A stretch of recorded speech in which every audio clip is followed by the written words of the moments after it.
It's Android Authority. We're live on the ground here at Mobile World Congress attending Pepcom's event, and we're going to take a closer look at the Galaxy Note 8, a device that was just announced today, versus everyone's favorite 7-inch tablet with a pure Android experience, the Google Nexus 7.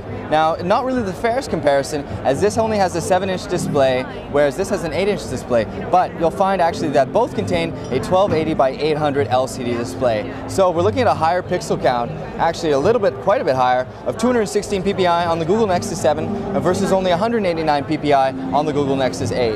Now, in terms of the specs, pretty different. We're looking at a Tegra 3 here. It's obviously a quad-core A9. And on the Galaxy Note 8, we're looking at a ARM Cortex-A9 Exynos clocked at 1.6 gigahertz.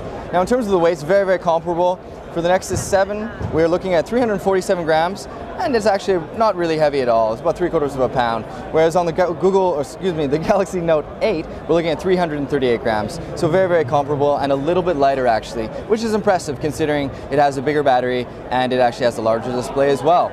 Now, on the rear, we're not looking, because this is only a $199 price tablet, and remember guys, this is really, really one of the best bang for buck 7-inch tablets on the market, but it has no rear-facing camera. But we all know what it's like to take pictures on the camera on a tablet after all. But on the Samsung Galaxy Note 8, we do actually have a 5-megapixel camera, so maybe it's helpful for some situations, but I think most of us would opt to use our smartphone or an SLR instead. In terms of the battery, we're looking at a 4,325 milliamp hour battery on the Google Nexus 7, whereas on the Galaxy Note 8, we're looking at a 4,600 milliamp hour battery. Now, this particular variant that we're looking at here is kind of cool because it has an infrared blaster, it has S Pen obviously, and it also features a expandable memory slot and SIM. Now, they've already told us that for North American markets, we're not going to be having a launch for this particular model, but it will be available internationally. It will only be a Wi-Fi model that is released. And a special little friend named Jess from Samsung here just told me that the S Pen actually will work for the contextual menu here and the back button now, and you can physically press the home button if you so choose to do. So, no word on pricing sadly, but I have a feeling it's going to be priced competitively. The performance is really, really good with TouchWiz. It's very, very fluid.